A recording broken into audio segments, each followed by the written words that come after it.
sana kan ada perempuan lagi menimbang. Itu menjelaskan pentingnya menjaga berat badan ideal untuk bisa selalu dalam kondisi keseimbangan diet. Nah, kemudian ada gambar orang cuci tangan, bahwa pentingnya memelihara kebersihan. Nah, itu maknanya. Baru kemudian kita lihat piramida ini. Nah, teman-teman, piramida ini kan dari yang terbesar di bawah, sedang, sampai yang terkecil di atas. Itu menjelaskan bahwa kita harus membatasi makanan yang ada pada piramida ujung. Itu artinya hanya sedikit tidak dibutuhkan oleh tubuh, cuman hanya sedikit yang bisa ditoleransi. Kalau berlebih, terjadi reaksi negatif. Salah satunya peradangan itu tadi. Nah, yang di bawah itu lebih besar. Nah, kalau kita lihat di gambar ini, teman-teman, itu yang besar kan karbohidrat. Nah, untuk yang beratnya masih ideal, itu masih boleh. Tapi ketika berat badannya sudah berlebih, maka ditukar posisinya. Yang sayur itu yang di bawah, yang karbohidrat pindah ke yang atas, lebih kecil gitu. Ya, jadi ini menggambarkan hal yang harus kita lakukan kalau kita ingin berada dalam keseimbangan zat gizi.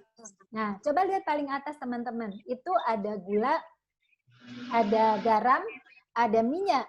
Nah, minyak di situ lebih kepada total lemak. Nah, itu adalah 3 zat yang harus kita perhitungkan betul dalam proses konsumsi. Nah, kita lihat slide berikutnya. Ini pengantar pertama. Nah, lalu seperti apa sih pola makan kita yang bisa menjaga keseimbangan kalori, yang bisa menjaga status gizinya kita? Status gizi itu keadaan gizinya kita. Teman-teman, untuk memperoleh kesehatan yang optimal, maka persyaratannya harus gizi yang seimbang dulu. Jadi kita status gizinya baik dulu, baru bisa sehat. Nanti kalau kita udah sehat, baru bisa bugar. Nah, itu tahapan-tahapan yang mesti kita lalui. Jadi kalau kepengen yang ketika kedudukan yang tertinggi, wellness. Kalau wellness itu seluruh perasaan itu selalu positif, kita harus bugar. Tapi untuk bugar harus sehat. Untuk sehat harus status gizinya normal. Nah, itu ya tahapannya. Hari ini kita membahas status gizi ini dulu. Nah, saya punya piring makan yang slogannya kita sebut sebagai isi piringku. Nah, itu slogannya teman-teman. Nah, di isi piringku terlihat ya bahwa kita dikatakan gizi seimbang kalau saat makan itu piring makan kita bagi 4 bagian. Nah, di 4 bagian itu ada makanan pokok. Kalau ditanya makanan pokoknya boleh apa saja, sesuaikan. Kalau misalnya mie boleh nggak? Ya nggak boleh dong, itu kan ada gluten. Kalau gluten itu kan termasuk sebagai zat antigen pada seorang autoimun. Kalau ubi boleh nggak? Oh boleh, di sana tidak ada zat antigennya untuk seorang autoimun. Nah seperti itu. Tapi yang jelas di piring itu adalah karbohidrat. Nah di sebelah kanan ya teman-teman itu ada sayuran. Jadi kita bisa lihat ya, kalau ingin gizi seimbang, mencegah peradangan, kemudian meningkatkan zat antioksidan di dalam tubuh kita, maka kita harus konsumsi sayur dengan makanan pokok itu seimbang, sama banyaknya gitu. Kalau saya makannya segenggam Bu Rita, sayurnya segenggam. Kalau saya makannya sebakul Bu Rita nasinya, ya sayurnya sebakul. Nah itu maknanya menggambarkan mereka harus berada dalam kesetaraan. Ya, cuman sayur mana nih yang harus kita makan, itu mesti disesuaikan juga teman-teman. Tentu sayuran yang sudah tercemar pestisida itu tinggi zat antigennya, tidak boleh untuk teman-teman autoimun gitu ya. Jadi mencari nanti sayur mana yang sedikit yang tidak ada pencemaran zat kimia lainnya. Nah, teman-teman kita lihat ke atas. Itu ada lauk pauk dan ada buah-buahan. Nah, ini juga berada pada keseimbangan yang baik. Jadi artinya lauk dan buah juga harus sama banyaknya. Untuk buah lagi-lagi harus disesuaikan dengan yang beresiko dengan yang tidak beresiko. Nah, lalu pesannya teman-teman, kalau yang penyintas autoimun ini adalah teman-teman yang sedang pertumbuhan, anak atau remaja, maka dia butuh makanan selingan yang mengandung protein. Kenapa demikian?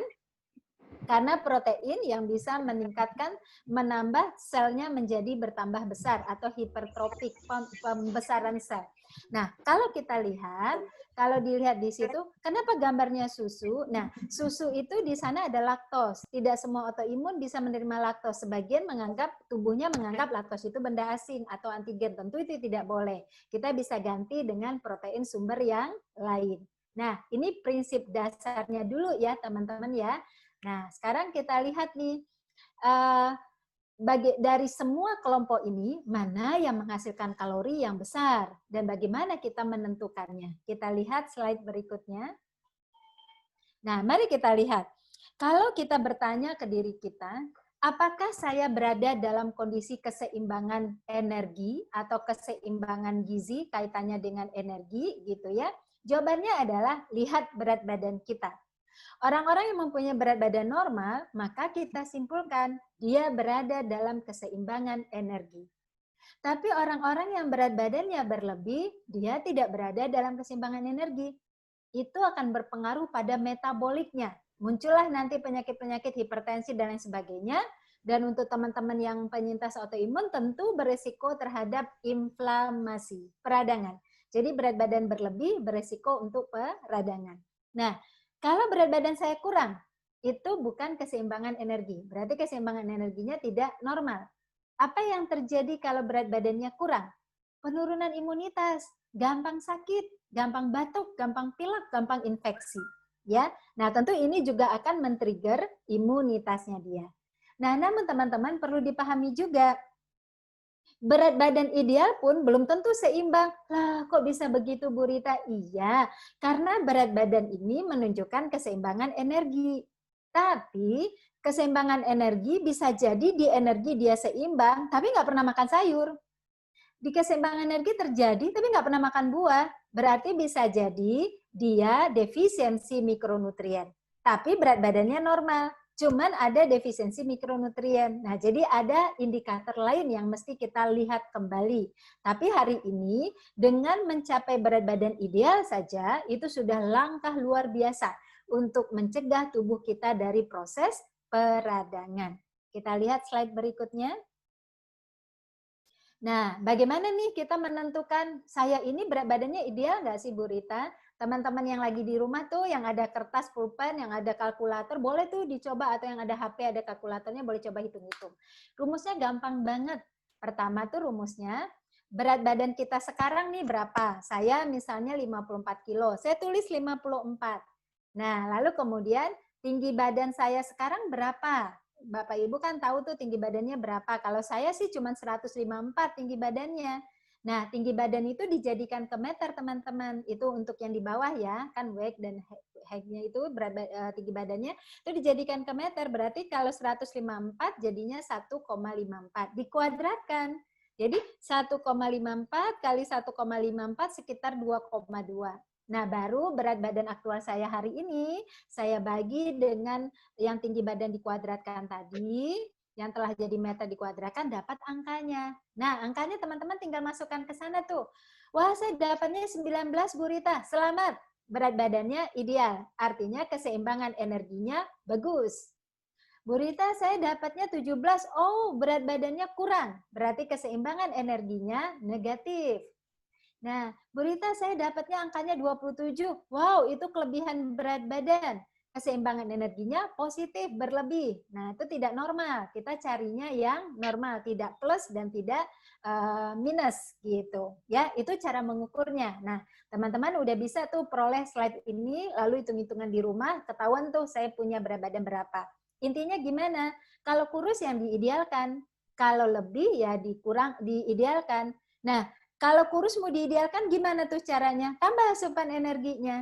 Nah, kalau yang udah kelebihan berat badan diidealkan gimana tuh caranya? Kurangi asupan energinya. Gitu ya teman-teman ya. Nanti kita lihat nih, gimana tuh cara nguranginnya. Tapi kita cek dulu selanjutnya. Boleh lihat slide? Nah, langkah pertama teman-teman bisa pakai cara itu. Kalau nanti berat badannya sudah normal nih, buat teman-teman yang sudah normal, teman-teman bisa lanjut ke kualitas kehidupan yang lebih baik. Ternyata teman-teman, banyak juga orang-orang sekarang nih yang berat badannya normal tuh, indeks massa tubuhnya normal 18,5 sampai 24,9. Tapi komposisi di dalamnya itu nggak normal gitu. Ternyata teman-teman, kalau berat badan kita 60 kg, itu adalah penjumlahan dari 4 komponen. Jadi 60 yang dimiliki oleh teman-teman itu penjumlahan dari apa itu? Satu, penjumlahan dari lemak, penjumlahan dari otot, tambah tulang, tambah air. Ada 4. Nah, kalau misalnya nih ada dua manusia nih yang di gambar saya ini, yang kiri dan kanan tuh timbangan berat badannya sama loh, tapi ternyata persen lemaknya berbeda. Yang di sebelah kiri saya tuh, itu persen lemaknya rendah. Yang di sebelah kanan saya persen lemaknya tinggi, tapi berat badannya sama. Nah, jadi ketika kita sudah punya berat badan ideal, kita pengen hidup lebih berkualitas lagi, kita bisa lihat komposisi tubuh. Seharusnya berat badan ideal yang kita punya, komposisinya seimbang antara otot, tulang, kemudian lemak, dan air. Nah, air dan tulang biasanya nggak bergeser banyak kalau usianya masih dewasa produktif. Tapi yang suka bergeser adalah otot dan lemak. Yang nggak suka olahraga tuh ototnya turun, lemaknya naik gitu ya. Nah, ini langkah kita setelah berat badan ideal kita sudah peroleh. Nah, kita lihat slide berikutnya. Nah, sekarang kita mulai menghitung-hitung nih teman-teman semua ya.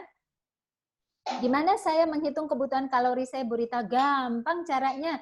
Itu ada cara satu, ada cara dua. Cara satu agak ribet tuh pakai koma-koma ya. Kita pakai cara dua aja. Nah, cara dua itu 25 kilokalori dikali berat badan idealnya kita. Jadi maksudnya ideal itu gimana? Kalau misalnya saya gemuk, kemudian berat badan yang saya pakai yang mana? Misalnya saya 70 tapi 70 gemuk Bu Rita, jangan pakai 70, pakai berat yang harusnya dicapai. Nah, bagaimana rumusnya? Tinggi badan kurang 100, itu berat badan normal. Jadi kalau saya tingginya 154, di 54 itu sudah bagus, tapi kalau lebih dari itu nggak boleh. Kalau kurang 10% boleh. Nah, gitu ya. Nah, jadi saya kalikan 25 kali 54. Nah, kebetulan teman kita yang dicontoh di sini tinggi badannya 152. Jadi 25 kali 52 dapat 1.300 kilokalori. Nah, ini adalah untuk perempuan. Untuk laki-laki bagaimana? Kali dengan 30. Itulah kebutuhan energi yang dia makan sehari. Nah, gimana teman-teman? Nggak ribet kan cara ngitungnya? Ya, jadi saya ulangi kembali kalau teman-teman perempuan, 25 kalori dikali berat badan normalnya. Berat badan normalnya itu berapa, Bu Rita? Tinggi badan kurang 100. Itu berat badan normal. Oke.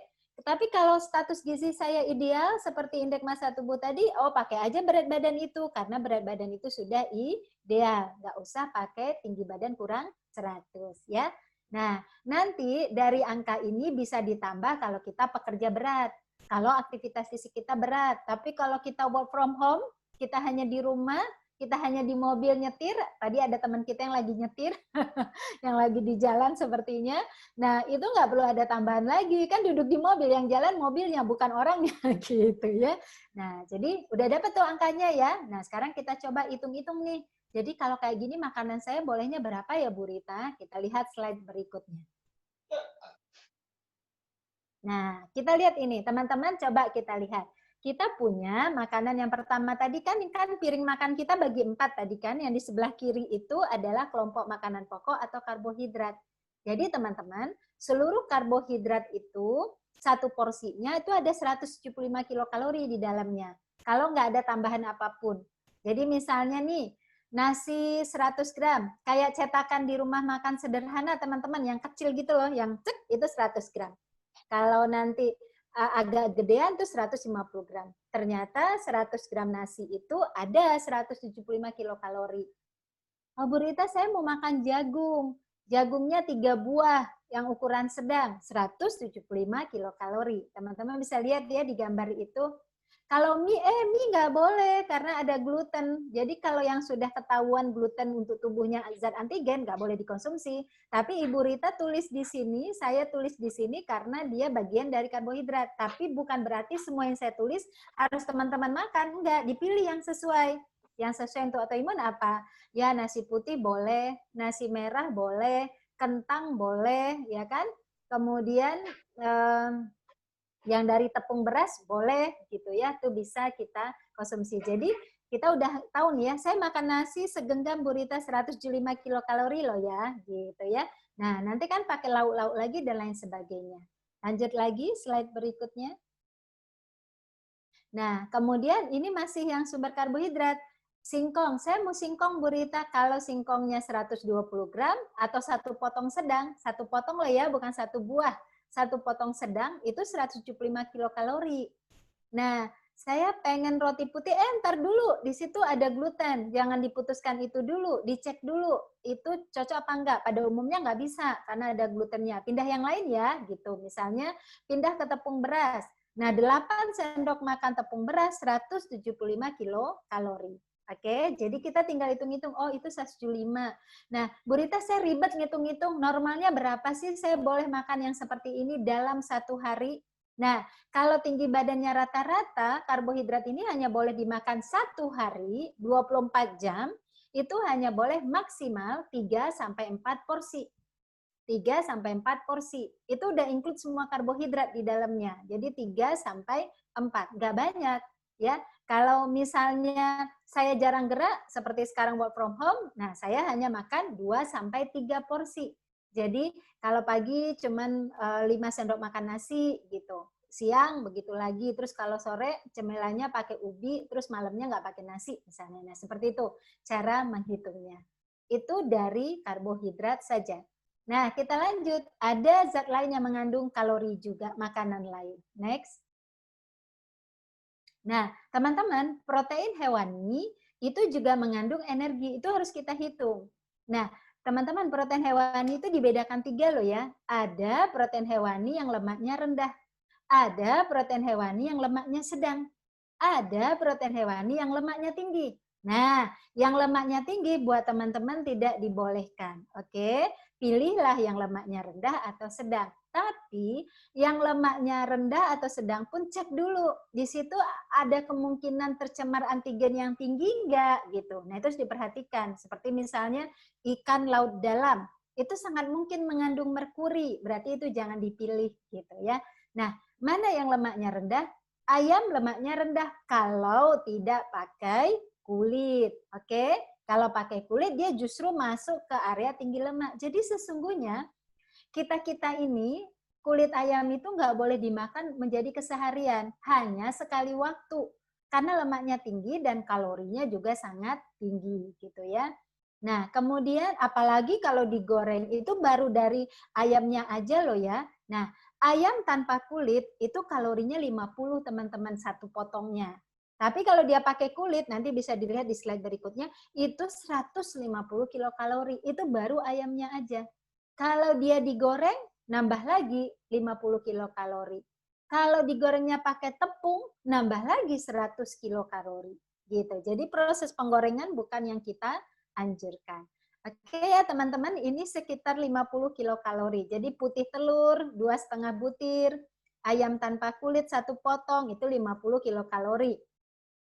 Udang 5 ekor, tapi ntar dulu, udang yang mana dulu nih yang boleh, karena ada syarat-syaratnya tadi. Pokoknya ingat ya teman-teman, ini saya sertakan semua bahannya, tapi di sini yang tinggi antigennya bukan yang baik dikonsumsi oleh penyintas autoimun. Kita lanjut lagi, slide berikutnya. Nah, kelompok berikutnya ini teman-teman, ini yang lemaknya sedang. Jadi kalau lemaknya sedang, itu satu porsinya 75 kilokalori. Nah, kita lihat ya. Daging sapi itu 35 gram, itu 75 kilokalori. Bu Rita, saya makan di luar rumah tuh di restoran tuh ada satu potong daging kayak rendang atau apa gitu. Tapi nggak boleh loh ya teman-teman konsumsi itu berlebihan. Nah, itu berapa kalori? Nah, kalau yang dijual di sana itu satu potongnya dia pakai 2 porsi. Jadi dia 70 gram itu. Jadi ada 150 kilokalori. Teman-teman nggak pusing ya hitung-hitungan kalori, pokoknya ntar baca slide-nya lagi deh. Nah, yang lemak sedang lagi telur ayam tuh 1 butir itu 75 kilokalori. Itu telur ayamnya doang loh ya. Kalau digoreng nambah 50. Kalau disantan nambah 50. Kalau digorengnya itu sampai kering, wah itu 75 kilokalori tambahan dari minyaknya. Jadi semakin lama berada di minyak, semakin banyak yang dia serap. Nah, kalau telur puyuh itu 5 butir, itu 75 kilokalori. Oke ya. Nah, kita lihat nih protein berikutnya. Next, yang tinggi lemak. Teman-teman, untuk yang tinggi lemak itu nggak disarankan ya, karena yang tinggi lemak ini banyak zat antigen juga di dalamnya. Nih, teman-teman lihat ya, kornet sapi, no, no, no, buat sahabat autoimun tidak saya rekomendasikan. Banyak sekali zat antigen, zat-zat BTP yang ditemukan di sana yang akan men-trigger sel-sel imun kita bekerja. Sosis, nggak bisa. Ayam dengan kulit itu menjadi rekreasi saja. Kalau mampu menghindari kulitnya, bagus banget. Tapi kalau belum mampu, minimal itu tidak sering-sering dikonsumsi. Daging ham, tidak direkomendasikan.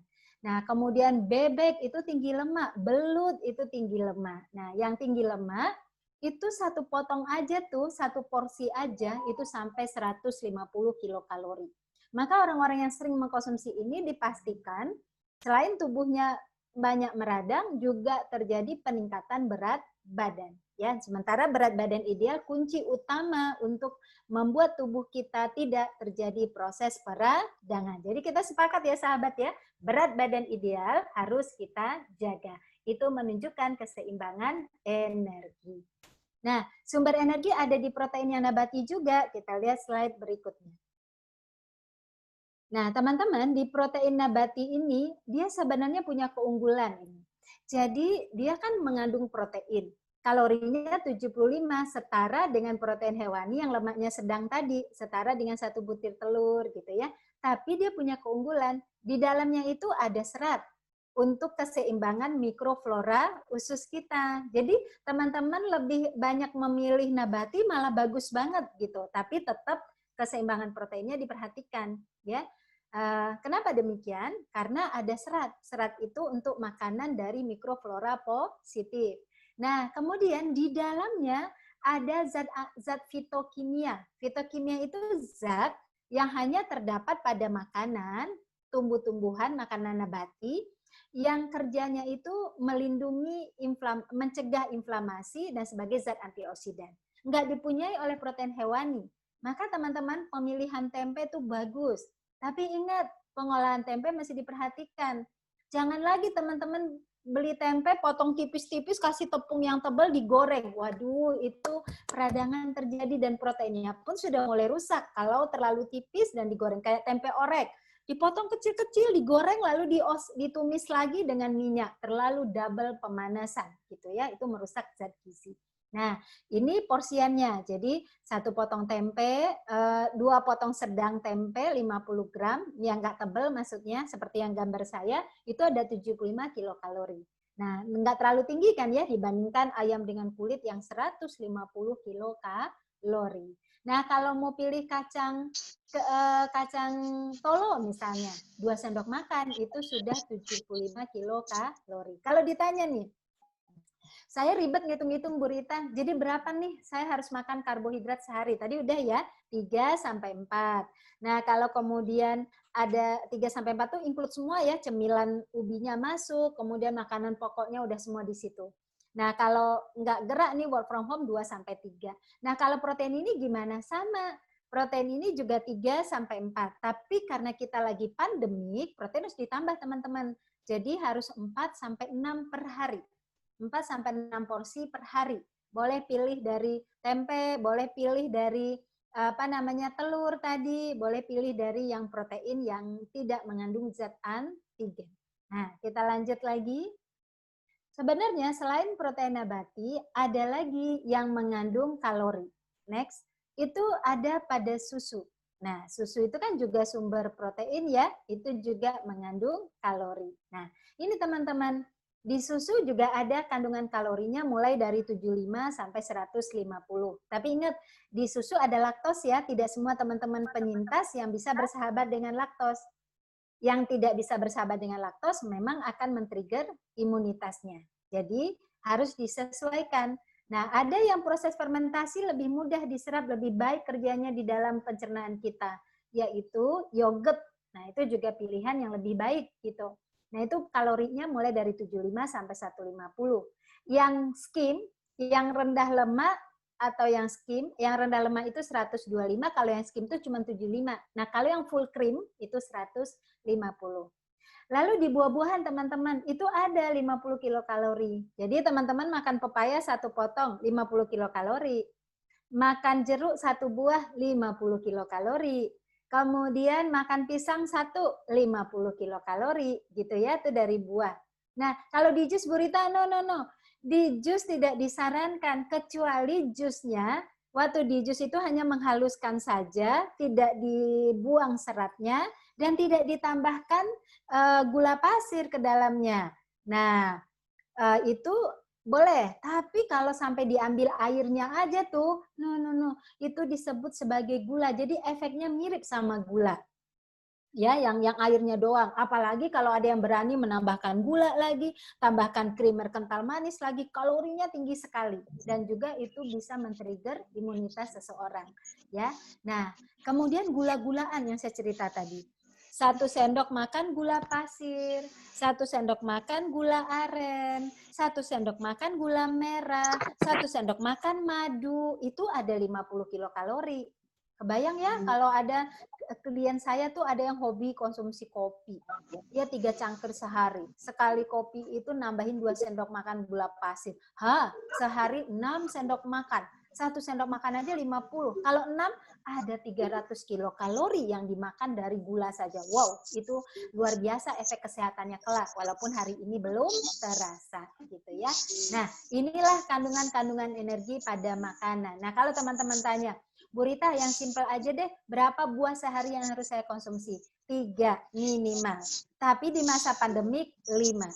Berapa protein yang harus saya konsumsi? 3 sampai 4. Di masa pandemik 5 sampai 6. Oke. Berapa gula yang harus saya konsumsi? Nggak perlu. Gula tidak dibutuhkan oleh tubuh, tapi tubuh membutuhkan karbohidrat. Tapi kepengen banget. Nah, kalau kepengen banget, itu hanya maksimal 25 gram per hari maksimal. Tapi kalau itu kemudian men-trigger imunitas, lebih baik tidak. Gitu ya. Kita lihat slide berikutnya. Nah, sekarang itu kan tadi kandungan energi pada makanan. Mudah-mudahan teman-teman udah paham tuh, oret-oretnya udah menyadari, oh ini tinggi energinya, oh ini yang rendah, saya harus pilih yang rendah supaya tubuh saya tidak inflamasi. Oh nasi ternyata selama ini saya makannya 3 piring, 1 piring aja 175. Nah, berarti saya harus kurangi karena ini menyebabkan inflamasi, kan gitu ya. Nah, sekarang teknik pengolahan sangat penting teman-teman. Saya udah pilih tempe Bu Rita, nah, tapi saya goreng. Nah, sama aja. Saya udah pilih tempe, Bu Rita, tapi saya bikin opor tempe. Waduh, itu santannya kental, sama aja. Nah, teman-teman, teknik pengolahan itu macam-macam. Ada kukus, ada pepes, ada panggang, ada rebus. Rebus itu ada rebus di air putih, ada rebus di kaldu, ada rebus di santan encer, ada juga rebus di santan kental, ada tumis, ada oseng, ada cah. Itu penggunaan minyaknya dikit. Ada menggoreng dan ada santan kental. Teman-teman, proses menggoreng identik dengan peningkatan lemak jenuh dan trans fat. Trans fat dianggap benda asing oleh tubuh kita, baik itu para penyintas autoimun atau yang tidak. Kalau itu sering dilakukan dimasukkan ke dalam tubuh kita yang mengandung trans fat tadi, maka tentu saja imunitas kita menganggap itu benda asing akan melawan itu tadi. Bisa kebayang? Kalau sering imunitas di-trigger, apa yang terjadi di dalam tubuh kita? Makanya teman-teman, kalau menggoreng pun ingin, lakukan di rumah. Kenapa demikian? Kalau di rumah itu menggoreng, mungkin nggak akan terbentuk zat trans fatnya. Kenapa demikian? Kita menggorengnya apinya nggak terlalu besar. Minyaknya nggak deep fryer. Menggoreng juga nggak untuk 50 orang. Paling hanya untuk 5 orang di rumah. Mama, papa, anak, kan gitu ya. Tapi kalau beli makanan di luar lalu pilih yang digoreng, udah kebayang nggak sih? Mereka jualan loh ya. Kalau jualan nggak mungkin menggoreng untuk 3. Pasti menggoreng untuk puluhan. Kalau dia catering yang laris, rumah makan yang laris, pasti menggoreng untuk ratusan orang. Nah, udah kebayang tuh bagaimana panasnya minyak yang digunakan, banyaknya minyak, warna minyak, dan lain sebagainya. Jangan sering-sering melakukan seperti ini, harus kita batasi. Juga santan kental, aduh Bu Rita, rendang itu enak banget, itu makanan rekreasi. Karena santannya kental, dipanaskannya berulang, itu bisa menghilangkan zat gizi, juga membentuk zat-zat antigen di dalamnya. Boleh sebagai makanan rekreasi. Kalau rekreasi itu kan sekali waktu gitu ya. Nah, teman-teman, dari semua teknik pengolahan ini yang paling kita anjurkan, yang di paling atas teman-teman, kukus tuh paling recommended. Pepes. Nggak enak, siapa bilang nggak enak? Telur aja nih kita kocok nih, Mbak Marisa jagonya masak, nanti bisa tanya. Saya tuh paling favorit tuh telur dikocok, kalau saya pengen putihnya aja ya putihnya aja, ada yang mau pakai kuning boleh, pakai aneka rempah di dalam, saya masukkan kunyit iris gitu, daun kunyit diiris tipis-tipis, masuk ke dalam bumbu lain, kemudian masukkan ke kotak, dikukus. Waduh, rasanya enak banget, dan bisa kita pakai saus tomat bikinan sendiri, bukan yang dibeli.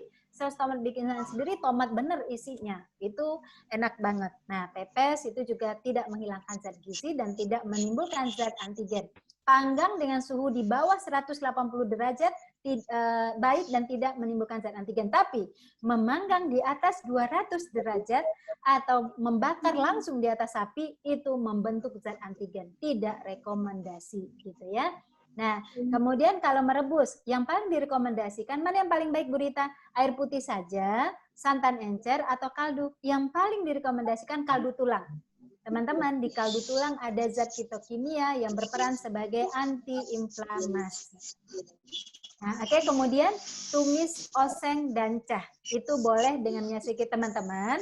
Saya itu sebenarnya kalau gizi mengatakan, yang namanya tumis, oseng, cah, itu adalah menggunakan minyak sedikit. Tapi kalau saya pergi ke warung makan, itu tumisnya kok minyaknya tergenang ya, gitu ya. Jadi nggak tumis lagi itu namanya, kok minyak sampai berenang-berenang begitu. Nah, jadi prinsip tumis diingat, hanya sedikit. Teman-teman pernah nanya, Bu Rita, saya ingin menumis untuk satu porsi saya, berapa sih minyaknya? Setengah sendok teh. Hah? Iya, setengah sendok teh satu orang. Jadi kalau menumis satu porsi cuma setengah sendok teh. Kalau 2 porsi Bu Rita, 1 sendok teh. Jadi kalau lengket, pakai yang tidak lengket. Kan gitu ya. Kita lihat slide berikutnya. Oh gitu. Next. Ya, kita lanjut ya teman-teman. Semangat selalu ya. Kita masih sebentar lagi habis ini Mbak Becky yang ditunggu-tunggu. Oke? Nah, teman-teman, tadi kan teknik-teknik pengolahan, tapi kita juga harus tahu tentang alat masak yang kita gunakan. Jadi sekarang ini kita harus diminta untuk menjadi orang yang cerdas untuk segala hal. Kenapa demikian teman-teman?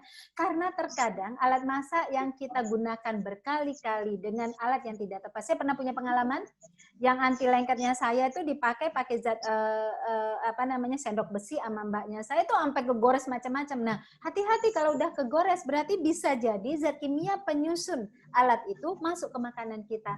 Semula ini nggak ada antigen, jadi antigen. Jadi antigen itu benda asing ya teman-teman ya. Jadi zat yang ada pada makanan kita yang nggak dikenal oleh tubuh kita itu kita sebut antigen. Nah itu menyebabkan tingginya reaksi sel imunitas kita. Nah, secara umum memilih alat masak itu harus metal tebal yang dapat bertahan pada suhu api yang cukup tinggi. Oke, itu panduan umum. Tapi yang tersedia di pasaran banyak tuh. Ada yang besi. Kalau besi ini kelemahannya adalah dia punya pori-pori teman-teman. Jadi sisa makanan bisa nempel tuh ke pori-pori itu. Nanti kalau mencucinya nggak bersih, ketika kita pakai lagi, nah yang sisa makanan itu bisa menjadi antigen untuk makanan berikutnya karena dia sudah berada dalam residu yang telah rusak. Gitu. Walaupun tidak membuat kita diare, tidak membuat kita keracunan, tapi dia menjadi antigen. Nah, yang kedua, aluminium. Kalau aluminium ini pengantar panasnya baik, tapi dia gampang aus, teman-teman. Jadi dia gampang berubah warna. Terus aluminium juga mudah bereaksi dengan makanan, terutama yang sangat asam. Jadi kalau kita masukkan nanti yang bumbu asam, misalnya dia mudah bereaksi. Jadi itu resikonya.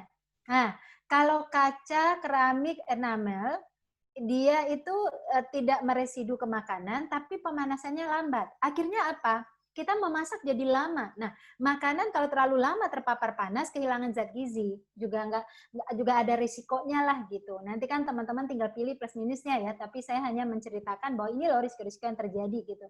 Tembaga misalnya, tembaga juga bisa dapat merusak bahan yang dimasak karena terutama yang memiliki asam, jadi dia berinteraksi dengan zat yang tembaga tadi. Kita lihat lagi ya slide berikutnya. Next. Nah, Kemudian ada tuh alat masak entah tembaga, entah apa, tapi dikasih lapisan anti lengket gitu. Nah, itu sebenarnya lebih baik, cuman dia juga akan mudah mengelupas. Jadi lihat-lihat tuh kalau yang dia sudah mengelupas, jadi ada risiko itu yang mesti kita pertimbangkan. Kalau dia sudah mengelupas, maka kelupasannya itu akan mengeluarkan zat kimia yang bisa mencemari makanan. Nah, stainless steel. Nah, kalau stainless steel itu sebenarnya baik, tapi yang tersedia di kita sekarang banyak yang merupakan campuran krom dan nikel yang bisa mencemari makanan. Nah, tapi ada alat masak yang kombinasi banyak hal.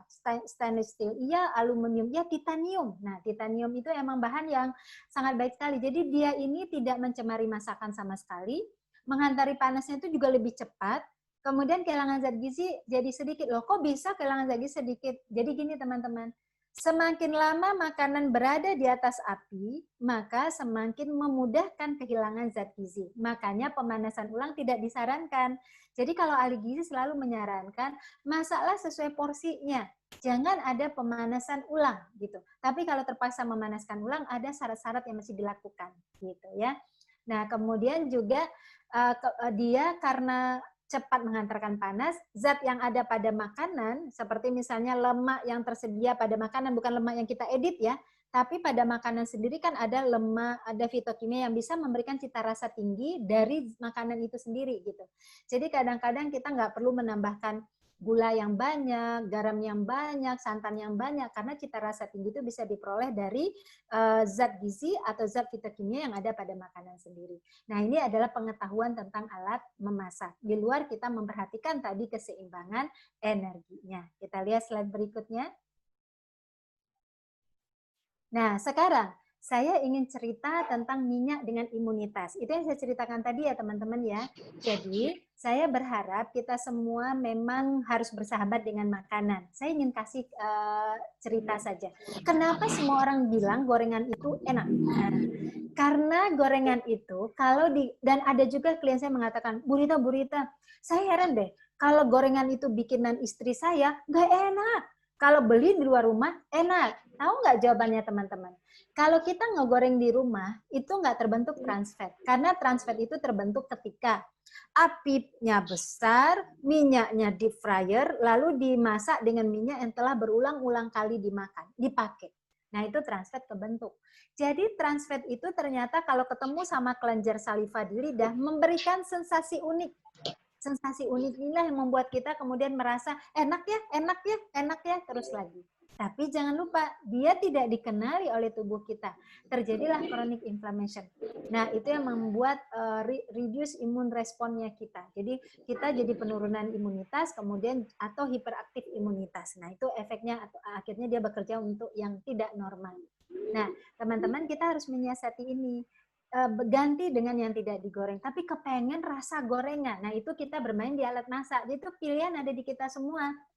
Kalau saya kadang-kadang saya berhenti dari gorengan, emang saya nggak mau. Tapi dikala saya pengen, ya saya bermain di alat masak. Jadi cari alat masak yang bisa memberikan sensasi gorengan, tapi sebenarnya tidak menggoreng. Gitu ya. Kita lihat slide berikutnya. Nah, lihat garam teman-teman. Garam juga nggak boleh berlebih ya teman-teman ya. Jadi nggak dianjurkan tuh kalau makan kita bikin sesuatu lalu garamnya kita cocorin. No, no, no, no. Nggak boleh. Jadi itu garam hanya untuk bahan mengolah saja. Jadi kita masak sayur masukkan garam, oke. Itu kan ambang batasnya pasti ada batasnya. Jadi nggak akan mungkin berlebihan. Tapi kalau yang makan olahan, yang dicocor-cocor gitu, itu pasti akan berlebih. Coba lihat teman-teman. Kalau terlalu banyak yang asin-asin, itu fungsi ekskresi garam di ginjal diaktifkan. Nanti glukokortikoid kita menumpuk. Fungsi granulosit terhambat. Kalau granulosit terhambat, itu bisa menyebabkan imunitas kita menurun. Gitu ya. Kita lihat slide berikutnya. Oh iya, banyak yang chat kenapa dicoret-coret. Udah hilang ya. Terakhir nih, yang gula nih teman-teman. Ini saya mau kasih 3 catatan penting. Ini juga terutama di di pandemik gitu ya, saat masa pandemik ini tadi. Jadi saya ingin jelaskan bahwa saat pandemik ini kita harus menjaga betul imunitas kita itu merespon dengan baik segala sesuatu. Jangan dia dirangsang dengan antigen-antigen yang tidak benar. Ternyata teman-teman, kalau kita suka mengonsumsi gula berlebih, nah itu yang menyebabkan terbentuk ikatan glikasi di tubuh kita. Jadi gula berlebih itu nanti dia akan mengikat kolagen, terbentuk ikatan glikasi, dia menghalangi vitamin C masuk ke sel. Bayangkan kalau sel kita nggak ada vitamin C-nya, sel kita itu meradang, akan mudah diserang radikal bebas, mudah terinfeksi. Kalau kita kemudian bertemu dengan virus corona, wah mudah sekali masuknya. Nah itu ya. Kemudian, kalau hobi yang manis-manis, dalam waktu beberapa saat terjadi peningkatan insulin di dalam darah. Insulin yang meningkat belum tentu diabetes, tapi insulin yang meningkat bisa menyebabkan chronic inflammation. Jadi terjadi peradangan yang kronis, itu juga melemahkan imunitas. Nah, berikutnya, tahukah teman-teman? Pasti sudah tahu, teman-teman semua kan rajin ngikutin webinar ya. Jadi gula itu ternyata disenangi oleh mikroba negatif dalam usus kita. Nah, kalau mikroba negatif itu jadi dapat makanan, dia berkembang, dia tekan mikroba positif kita. Teman-teman tahu nggak sih, usus kita itu kan berpori-pori ya, ada lubang-lubangnya untuk masuk ke pembuluh darah. Nah, itu semuanya dilapisi oleh mikroba positif. Jadi kalau ada zat gizi dia terima, kalau ada antigen dia tendang keluar, nggak bisa. Coba bayangkan, kalau bakteri baik ini diruntuhkan oleh bakteri negatif, nggak ada tuh yang menempeli usus kita lagi. Ada antigen masuk aja ke darah kita, imunitas kita tertrigger, melemahkan fungsi sel darah putih juga dalam tubuh. Oke ya, jadi itu pesannya untuk latihan soal cari soal majas. kita lihat lagi slide berikutnya. Next. Nah, inilah tentang probiotik dan prebiotik ya, bahwa kita harus mengkonsumsi probiotik untuk menyehatkan bakteri baik kita. Tapi teman-teman, bakteri baik itu kan butuh makanan ya, dan makanannya adalah serat yang terdapat pada buah dan sayur. Cuman makan probiotik dengan sayur nggak begitu enak, kecuali kimchi. Kimchi itu udah komplit tuh.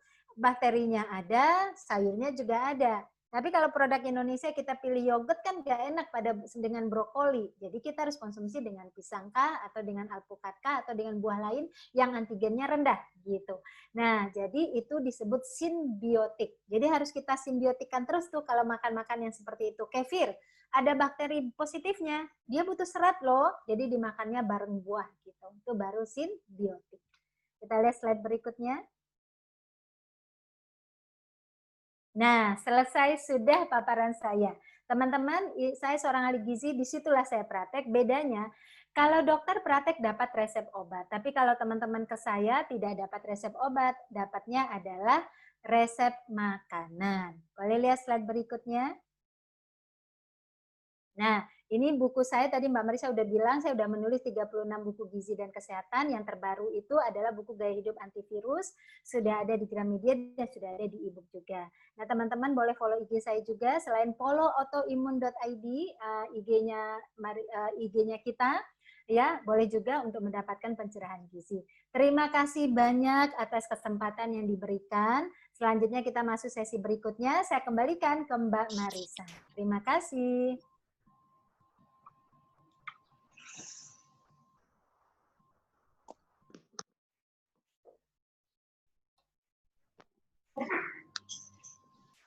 Wah, lengkap banget ini ilmu gizinya. Ya, Mbak. Bentar, kita mute dulu.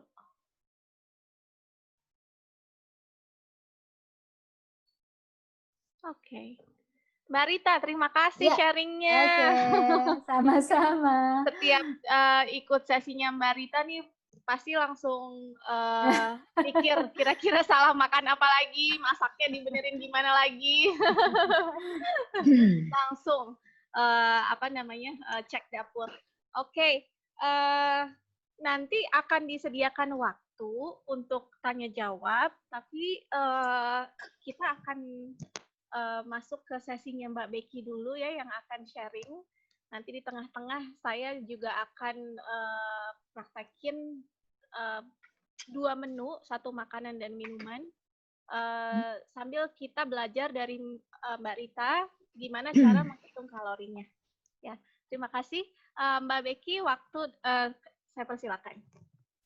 Oke, thank you Marissa. Terima kasih Dokter Rita. Aduh, Ya. ini dan selamat siang menjelang sore ya kepada teman-teman semuanya yang sudah bergabung untuk mendengarkan. Tadi sudah kita dengarkan informasi yang disampaikan oleh Dokter Rita dan aduh menarik banget ya. Saya juga tadi dengerinnya sampai oh my God, oh my God. Jadi gue salah yang mana nih? Banyak banget salahnya. Katanya tempe boleh. Oh, saya suka tempe. Tapi jangan diorak-arik pakai oh ya ampun saya udah ya tempe kecil-kecil digoreng garing ya ditumis lagi dan lain-lain. Oke, baik terima kasih ya Dokter Rita. Nah, mudah-mudahan teman-teman hari ini tidak ada gangguan signal, baik-baik saja. Jadi tadi Marissa sudah memperkenalkan Dokter Rita dan memperkenalkan saya sedikit. Nah, saya mungkin bisa memberikan cerita sedikit tentang kenapa saya ada di sini. Jadi saya Becky Tumewu untuk teman-teman yang masih asing dengan saya itu adalah seorang professional MC dan juga TV presenter ya. Saya memulai karir saya sebagai seorang penyiar radio di tahun 1992, waktu itu radionya Radio Prambors dan kalau ditanya sekarang ini sibuknya apa Mbak Becky? Bubek gitu ya, biasa saya dipanggil antara Mbak Becky sama Bubek gitu ya. Nah, jadi benar sekali yang tadi juga Marissa sudah sampaikan, saya saat ini sibuk menjadi seorang fasilitator di sekolah komunikasi yang saya dirikan hampir 16 tahun yang lalu.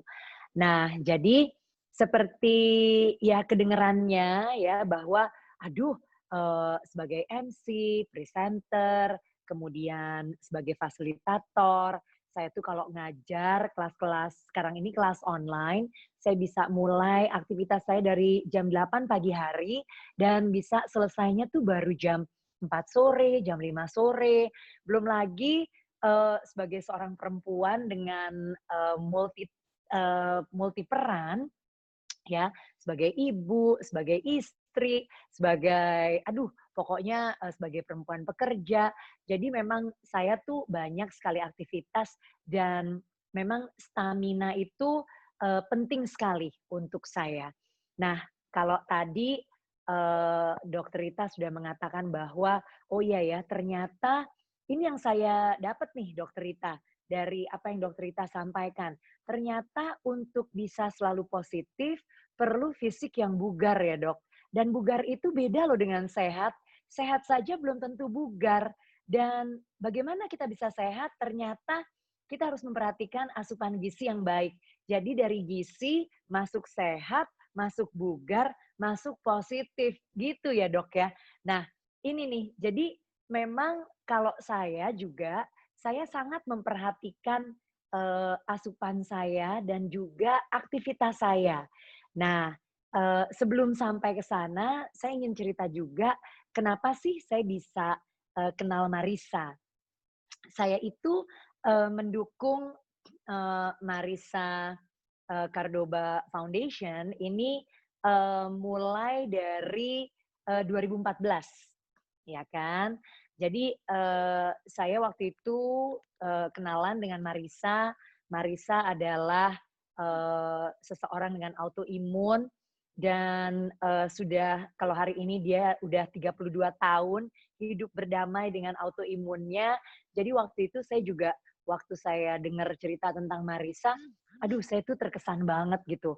Tidak putus asa, selalu semangat walaupun dengan kondisi kesehatan yang kadang baik, kadang nggak baik, kadang baik, kadang nggak baik gitu ya. Jadi memang dengan autoimun itu dibilang sakit, kelihatannya sehat-sehat aja. Tapi dibilang sehat, ada kondisi tertentu yang membuat sebenarnya tidak fit ya. Nah jadi sejak 2014 saya mendukung sekali foundation-nya Marissa ini dan berharap masyarakat juga semakin sadar bahwa autoimun ini ada dan bagaimana menjaganya ya kalau tidak bisa menghindarinya tapi tadi ya menghindari untuk dia datang gitu karena dia datang gitu ya Dokter Rita ya iya kan ya jadi kalau dia lagi datang gitu nah pasti kondisinya memburuk. Nah, bagaimana caranya? Ya, memperhatikan juga gizi yang ada. Nah, jadi kalau saya sih menjalankan banget tuh, Dokter Rita dan teman-teman. Kalau di autoimun itu kan ada, kita kenal yang namanya 5 dasar hidup sehat. Jadi kalau saya memang memperhatikan gaya hidup saya. Saya sebisa mungkin sehat dan juga benar-benar aktif mandiri, melakukan olahraga. Saya tuh teratur banget. Sebelum pandemi ini, saya bela-belain olahraga bisa 3-4 kali seminggu saya nge-gym. Kalau nggak nge-gym, ya udah saya olahraga sendiri aja. Nah, ini agak berantakan sih sejak pandemi. Karena motivasi diri itu lebih sulit ya ternyata. Kalau ada orang lain yang ngejar-ngejar kita gitu ya, dalam hal ini sih personal trainer saya, kita jadi lebih teratur dan disiplin. Nah, karena itu teman-teman penting sekali untuk kita bisa mengendalikan diri kita dan mendisiplinkan diri kita untuk tetap berolahraga walaupun secara sederhana. Nah, saya lihat sih di masa pandemi COVID-19 ini, kalau saya lihat sekeliling, bahkan tetangga-tetangga saya kan hidup di kompleks ya, Bapak Ibu, teman-teman. Jadi rajin banget nih Bapak Ibu semuanya pada jalan pagi dan lain-lain. Jadi saya mikir-mikir, kenapa mereka jadi rajin, sayanya jadi males ya. Nah, mulai besok nih kayaknya saya harus kembali lagi memotivasi diri saya untuk lebih banyak bergerak. Nah, selain itu, 5 dasar hidup sehat yang ketiga adalah pengendalian stres. Nah, kalau saya tuh memang saya selalu ngajak teman-teman untuk hati-hati dengan stres. Karena penyakit sekarang ini walaupun saya bukan dokter kayak Dokter Rita, tapi saya banyak menginterview dokter-dokter dan pada akhirnya saya menemukan fakta bahwa memang penyakit-penyakit kita sekarang ini kebanyakan adalah stress related. Kemudian jangan lupa yang keempat dari 5 dasar hidup sehat ini adalah terus belajar. Ya, jadi kumpulkan informasi-informasi dan lain-lain. Dan kelima, yang terakhir ini adalah kita harus tetap hidup positif. Nah, ini nih ya, kekuatan mindset kita untuk tetap positif agar kita bisa menghalau semuanya. Dan ingat tadi yang disampaikan oleh Bu Rita, Dokter Rita. Jadi positif itu adalah puncaknya. Oke? Yang keempat, tuh langkah keempat, you have to stay positive gitu. Nah, jadi kurang lebih begitu teman-teman, Bapak Ibu, kehidupan saya. Dan kalau kita bicara soal asupan gizi, saya ya memasuki 2019 awal ya. Saya itu benar-benar ngekat yang namanya gula di dalam hidup saya.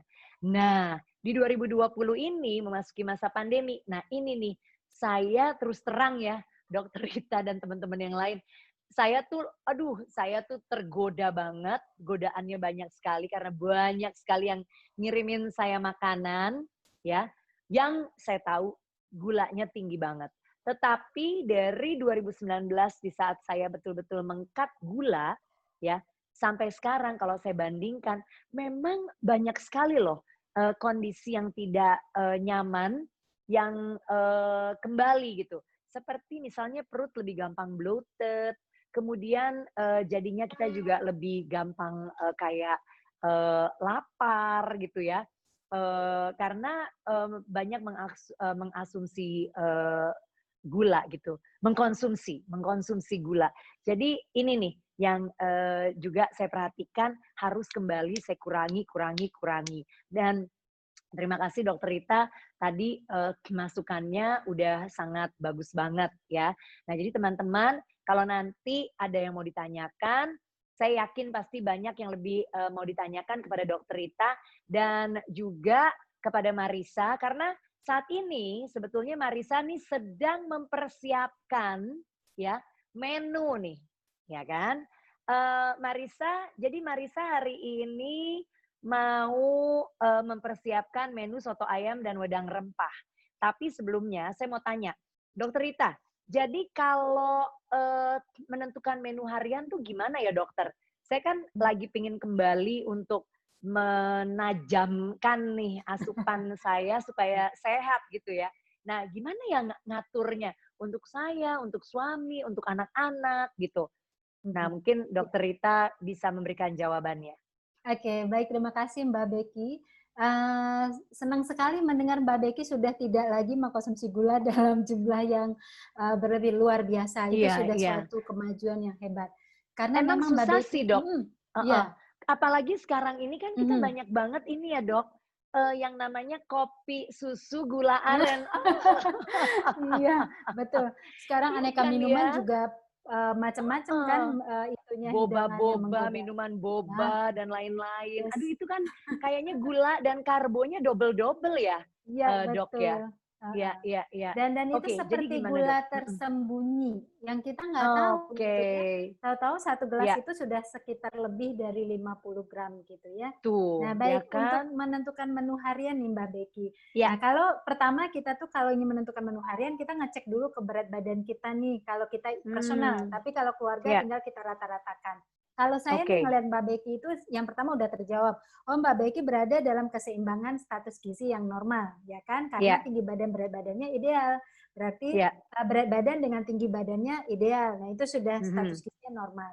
Maka kalau Oke. status gizi normal tuh bisa menggunakan prinsip isi piringku tadi. Bahwa kalau setiap Nah, yang makan itu loh dibagi 4 itu ya? pemorsiannya, ya.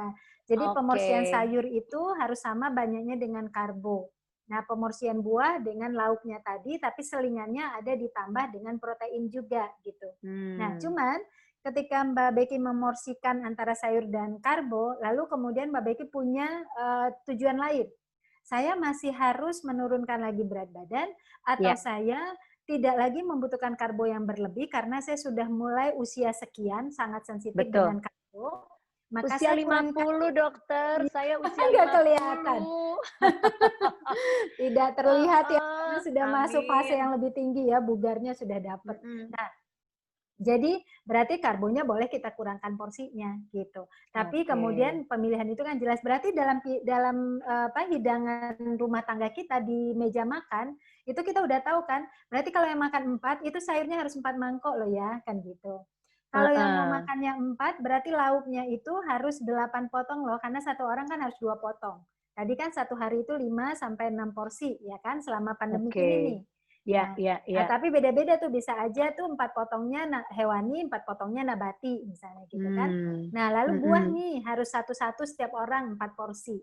Nah, karbo sesuai nanti dengan kita punya tujuan apa gitu. Kita masih tetap Oke. ingin memelihara yang seperti ini, karbonya boleh sejumlah sayur. Oh, tapi kita pengen lebih dikurangi, itu boleh bebas ya. Itu nggak ngaruh. Nah, seperti itu kira-kira. Nanti baru pemilihan Oh. bahannya disesuaikan kesukaan Mbak Becky. Misalnya di keluarga Hmm. Mbak Becky senangnya ikan, ya sudah protein hewaninya pilih ikan. Terus senangnya ikannya dipepes, nah berarti tekniknya dengan dipepes. Nah, untuk gorengan Oke. bagaimana? Kita pakai tangan gini Mbak Becky, tangan jempol kita ini, ya itu cuma dapat tiga ini loh, 3 ginian loh. Jadi 3 artinya ruas. tiga ruas ini kita. Artinya kita itu Heeh. kalaupun ingin mengkonsumsi makanan yang digoreng, itu nggak boleh lebih 3 potong gitu. Itu Oh. maknanya. Jadi ada penelitian kaitan tangan dengan ukuran lambung. Jadi ini ukuran minyak, nah kemudian ini ukuran protein, ini ukuran karbo, nah ini ukuran sayur gitu. Oh Nah, seperti gitu. itu. Iya. Oh, jadi Nah, lucu ya. kira-kira Jadi ini begitu. ukuran minyak, Mhm. ini Ukuran ukuran protein, protein, kemudian yes, ini ukuran karbo, karbo, dan ini sayur. ukuran sayur. Nah, buah yang sebelah Oke. kiri. Buah yang sebelah kiri ini kan karbo Oh, di kanan, buah ya, di ya, kiri. ya, ya. Iya. Oke, ini adalah cara yang sangat menyenangkan untuk ingat ya. Oke, Iya. oke, oke. Nah, baik. Nah, Dok, kalau gitu sekarang kita lihat ya, Yes. Marissa yang tengah Mhm. menyiapkan masakannya yaitu soto ayam dan wedang rempah. Nah, Wow. kalau kayak gini, nah nanti hitung kalorinya gimana tuh, Dok? Nah, Iya. ini coba kita lihat, dokter bisa menyampaikan kepada kita atau mesti lihat dulu nih Marissanya yang Heeh. masak dulu. Boleh, kita mau lihat masak dulu boleh, Sambil tapi ya, kalau yang wedang rempah Boleh. itu, Mhm. kalau yang wedang rempah itu udah pasti 0 kalori itu, nggak ada kalorinya. Tapi fitokimianya Oke. banyak banget itu. Fitokimianya luar biasa tuh Oh, anti-inflamasi itu minumannya. Mhm. oke. Wow, Iya. luar biasa. Baik, coba kita lihat apakah Marissa sudah siap untuk menunjukkan kepada kita bagaimana untuk membuat soto ayam hari ini tuh jadi menunya adalah soto ayam dan wedang rempah. Oh, kayaknya Marisa masih bersiap-siap nih, teman-teman, Bapak Ibu. Dan kalau kita lihat tadi juga ya, yang pertanyaan-pertanyaan yang mau disampaikan, atau nunggu Marisa, apa kita berikan kesempatan untuk Dr. Rita menjawab pertanyaan kali ya? Oh, boleh, boleh. Saya siap. Sebentar.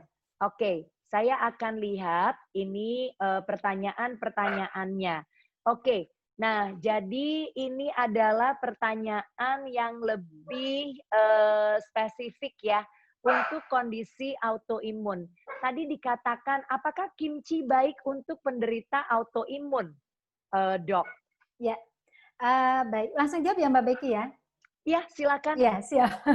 Nah, teman-teman, kalau kimchi itu kan adalah makanan fermentasi. Makanan fermentasi adalah salah satu andalan untuk seorang penyintas autoimun. Kenapa demikian? Karena proses fermentasi akan menghasilkan probiotik. Dan probiotik adalah bakteri yang kita perlukan untuk melindungi usus supaya tidak terjadi leaky gut, kebocoran pada usus. Jadi boleh, cuman karena ini fermentasi itu adalah sayuran atau sawi, maka tentu saja yang perlu kita pastikan adalah pemilihan sawinya saja. Apakah sawi itu sudah terbebas dari pestisida atau yang lain. Tapi secara prinsip olahannya, fermentasi kimchi, fermentasi sayuran, itu sangat direkomendasikan. Cuman kalau kita ingin lebih detail lagi, tentu kita harus waspada apakah bahan dasar sayurnya itu memang telah terhindar dari pestisida. Misalnya sudah dari organik, tentu itu sangat baik sekali. Demikian, ya. Oke, baik. Nah, Dok, bagaimana dengan madu? Ya. Tadi ditanyakan, apakah madu itu baik atau justru tidak bermanfaat untuk autoimun nih? Iya. Nah, teman-teman, madu itu, jadi kalau kita kembali nih, WHO, Badan Kesehatan Dunia, telah mendefinisikan gula, Mbak Becky. Jadi ada definisi gula. Jadi menurut WHO, gula itu adalah karbohidrat sederhana yang terdiri dari sukrosa, fruktosa, yang sengaja diedit ke makanan, atau yang berbentuk seperti jus buah, berbentuk madu, gula pasir, gula aren, sirup, itu adalah gula, oke? Jadi madu itu sebenarnya masuk dalam hal kelompok gula. Namun, ada namunnya.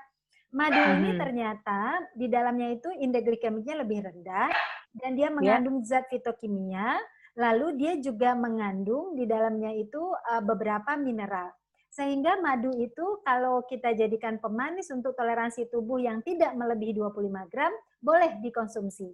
Tapi ketika dia dikonsumsi dalam jumlah besar, tidak boleh. Jadi walaupun madu itu berkhasiat, dia tetap kita hitung sebagai bagian dari toleransi gula yang masuk ke dalam tubuh kita. Seperti itu. Oh, oke, Dokter Rita. Jadi madu itu sebenarnya sudah dikategorikan gula, tapi dia masih lebih baik lah ya daripada gula bener gitu. Karena ada manfaat lain di situ. Betul. Oke, nah Dok, ini adalah yang tanya lagi Dok. Miso paste, paste-nya paste miso ini termasuk makanan fermentasi atau gimana? Iya, itu fermentasi. Itu kan makanan dari Jepang yang rebusan dari kedelai, dari beras gitu ya. Cuman memang dia ada tambahan campuran garam di dalamnya. Dia menggunakan kapang Aspergillus oryza. Jadi itu termasuk fermentasi. Oke. Nah, Dok, kalau ditanya ini ya, probiotiknya paling bagus apa ya? Kan ada apa kombucha, yogurt, suplemen probiotik. Nah, ini gimana nih, Dokter? Ya, jadi sebenarnya untuk probiotik kita utamakan dulu yang berasal dari makanan. Jadi bukan yang dari suplemen. Karena kalau dari makanan kita tidak hanya mendapatkan probiotiknya saja, tapi kita juga mendapatkan zat gizi lain di dalamnya gitu. Nah, sehingga kita pilih tuh yang makan fermentasi. Mana yang lebih baik sebenarnya itu sifatnya personal. Tapi semua fermentasi itu boleh dikonsumsi oleh autoimun dan direkomendasikan. Apakah mau yogurt? Boleh.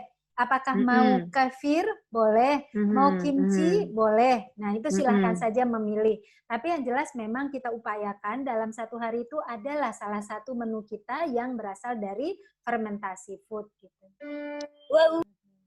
Oke, baik. Kalau tape itu gimana, dokter? Nah, Apakah kalau bagus tape, untuk mengurangi inflamasi atau peradangan untuk penyintas autoimun? nah, kalau tape tidak kita masukkan ke kategori fermentasi yang dimaksud ini. Karena di tape Oke. itu dia menghasilkan alkohol juga, lalu kemudian menghasilkan gula yang sangat tinggi. Nah, jadi kalau untuk tape tidak direkomendasikan sebagai pilihan fermentasi. Tapi yang direkomendasikan Oke. adalah yogurt, kefir, kemudian kimchi itu boleh, ya. Jadi kombucha enggak ya, Dok ya? Kombucha itu juga termasuk. Kombucha juga Oh, boleh. Tapi kombucha kalau yang berasal juga. dari karbo kompleks tuh seperti Ya. tape, kemudian miso tadi, miso enggak, miso Heeh. boleh kalau dia dari Miso kedelai, itu masuk ya? boleh. Ya, Oh, yang oke. dari karbo total itu gulanya sangat tinggi hasilnya. Oke. Nah, jadi teman-teman terjawab tuh ya bahwa kalau miso dari kedelai, oke. Kombucha, yogurt, suplemen probiotik juga boleh, kefir, ya. Tapi yang asalnya dari karbo total, ya, tidak boleh. Oke, baik. Nah, kemudian coba ya kita lihat lagi. Ini Marisa kalau memang udah, oke. Marisa ternyata sudah siap. Jadi, oke, nanti ya pertanyaan-pertanyaan yang lain akan saya coba untuk jawab. Nah, maksudnya saya akan tanyakan ke dokter dan dokter yang jawab.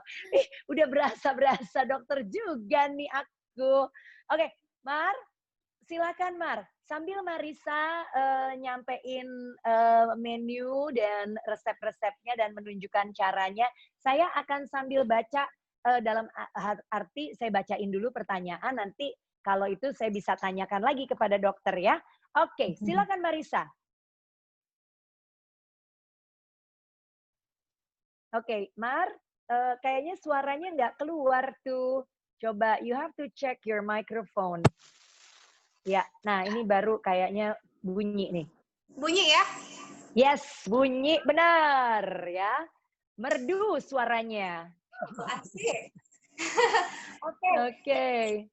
Kita mau bikin wedang ungu. Sekarang ini kita mau bikin wedang ungu. Jadi ada kita pakai sarang, kita langsung masukin ke sini. Terus ada jahe digeprek. Ya. Ini jahe katanya rempah yang antiinflamasi banget nih khasiatnya. Oke. Ada daun kayu manis, ada daun pala, dan daun cengkeh juga. Kemudian ada kapulaga, kita pakai sedikit kapulaga. Pakai kayu secang.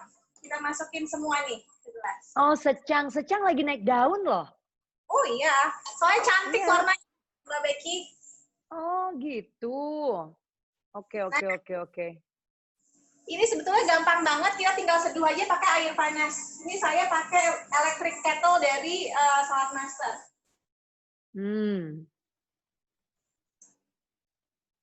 Ini air yang sudah mendidih.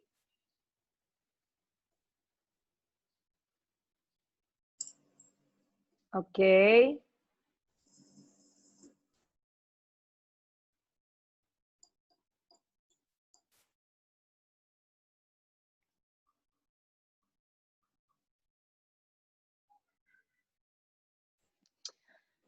Dia lagi tuang nih, ya kan?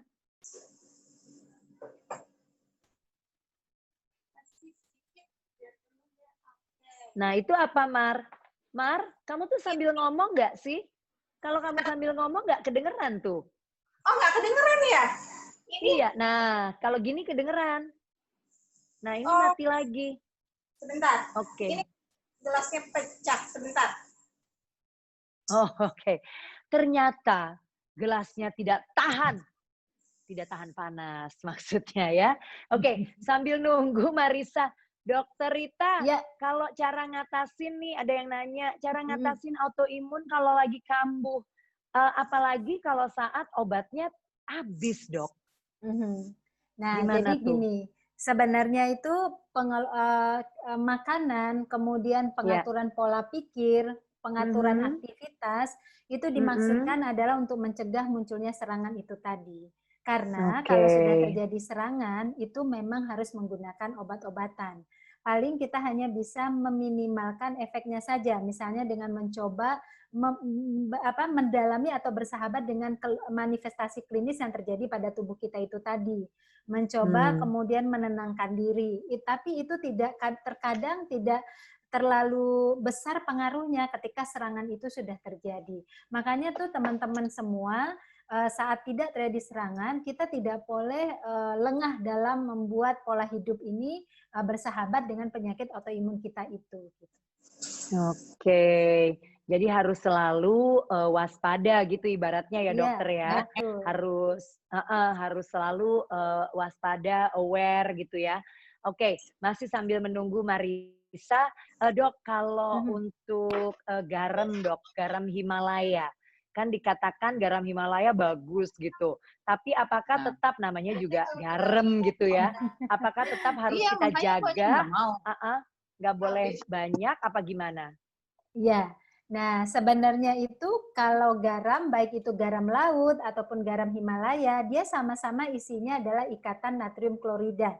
Cuman bedanya adalah sumbernya saja. Jadi kalau garam Himalaya itu kan dia diambil dari pertambangan natrium kloridanya. Kalau garam laut itu diambil natrium kloridanya itu dari air laut gitu. Jadi nggak ada bedanya. Jadi nggak usah permasalahkan garam dari mananya. Yang dipermasalahkan adalah apakah di garam itu sudah mengandung yodium atau tidak. Karena kita masih ada masalah defisiensi yodium. Dan yang kedua yang dipermasalahkan adalah jumlahnya. Seberapa banyak kita menggunakannya. Dua hal itu yang dipentingkan. Jadi tidak usah memikirkan sumbernya. Demikian. Oke, baik. Terima kasih Dokter Rita. Pertanyaan lagi nih dok. Kalau untuk autoimun jenis rheumatoid arthritis, apakah boleh seafood dok atau gimana? Kalau seafood itu terkontaminan, misalnya seperti kerang dari perairan Jakarta, Teluk Jakarta nggak boleh sama sekali. Ada antigennya. Ya dok ya, itu udah dan jelek itu Mbak Becky ya. dijual di sekolah-sekolah gitu, kerang itu dibeli sama anak-anak sekolah. Itu berasal dari buat cemilan. Iya. Buat cemilan, jadi dijual 2.000 satu kantong plastik gitu. Itu antigennya tinggi sekali, jadi itu nggak dianjurkan. Jadi ibu kalau mau makan seafood, kalau ikan sih boleh ya. Kalau seafood itu cek banget dia dari perairan mana gitu. Dan tentu porsinya itu sesuai dengan porsi protein kita. Tadi kalau udang itu kan porsinya cuma 4 ya. Nah itu porsinya seperti itu. Jadi memang seorang penyintas autoimun ataupun kita-kita ini sekarang harus sangat peduli dengan keamanan pangan. Jadi kadang-kadang dia bergizi tapi cemaran kimianya yang tinggi. Nah, itu mesti kita harus perhatikan. Ya. Dokter Rita, kalau yogurt sama kefir itu untuk autoimun penyintas autoimun IBD gimana, dokter? Boleh. Sebenarnya untuk seluruh penyintas autoimun makanan fermentasi boleh ya, kecuali yang gulanya tinggi dari karbo tadi. Kalau dari susu, yang dari tadi sayur, karbo total boleh. ya. Ih, Bu Bek, aku udah seperti ini loh, seperti Dokter Rita juga dari karbo total. Gitu. Iya ampun. Marisa, udah ganti gelasnya. Udah ganti nih gelasnya yang baru. Nah. Nih Mbak Becky, karena kita pakai kayu secang. Nah kayu secang ini saya biasanya minum ini tanpa gula. Yes. Itu tadi kan Dokter Rita udah bilang bahwa sebaiknya tidak konsumsi gula lagi ya. Yes. Nah ini wedang ini bisa juga dinikmati dengan cara kita kasih perasan jeruk nipis. Ini bisa jadi berubah. Jadi yang merah ini bisa jadi bening. Gitu. Nah ini inflamasinya bagus sekali nih buat teman-teman yang autoimun.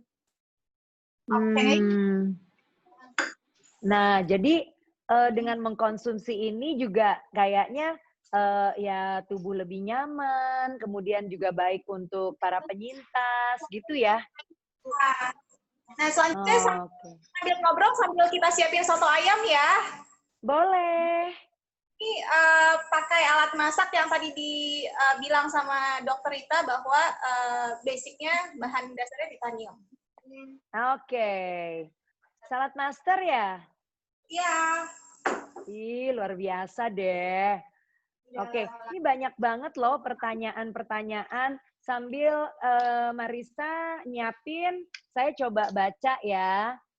Oke, tadi, nah ini Cucu nanya, apakah secang bisa untuk antiinflamasi juga? Nah, barusan dijawab tuh, iya betul. Ya, benar sekali. Oke, kalau ada lambung, maksudnya masalah lambung ya, wedangnya boleh diminum kah? Ya. Oke, Mbak Becky, mau dijawab Mbak Marisa atau saya? Coba, siapa yang mau jawab? Dokter Rita boleh, Marisa kalau lagi repot juga boleh. Dokter Rita aja, apa bagaimana? Silakan. Pertanyaannya. Oh, tadi benar. Tunggu nih ya. Pertanyaannya adalah, apa kalau ada masalah lambung, wedangnya boleh diminum enggak? Nah, itu tergantung sensitivitas masing-masing ya. Kalau dicoba, Oke. misalnya TB rasa nyaman bisa dilanjutkan. Kalau enggak, itu sementara waktu. Oke. Ya, baik Mbak Becky, saya coba jelaskan ya. Nah, ya boleh, silakan dokter. Di secang itu ada senyawa flavonoid. Kemudian zat warna yang dikeluarkan dari secang itu jenisnya saponin. Jadi memang olahan yang dibikin Mbak Marisa ini udah bener-bener luar biasa ya. Artinya itu dia menggunakan rempah itu sampai 6 jenis di dalamnya. Lebih kayaknya. Nah, itu setiap rempah itu punya ikatan flavonoid yang berbeda, Mbak Becky. Jadi kan zat fitokimia itu besarnya itu kan flavonoid, tapi nanti ada yang jenisnya tanin, ada yang asam galat, ada yang saponin, macam-macam tuh. Nah, semua yang saya sebutkan tadi tuh Mbak Becky, itu dia mampu membuat antiinflamasi. Jadi dia itu membuat serangan-serangan radikal bebas itu bisa dihalangi. Jadi peradangan-peradangan itu bisa tidak terjadi ketika zat-zat ini ada di tubuh kita. Makanya asupan ini emang kita sarankan banget tuh untuk semua masyarakat yang sekarang lagi masa pandemi, terutama teman-teman kita yang penyintas autoimun, karena dia sendiri sangat mudah untuk tertrigger imunitasnya. Jadi nggak apa-apa. Nah, bagaimana kalau orang syaratnya dengan tadi ya, tidak ada penambahan gula.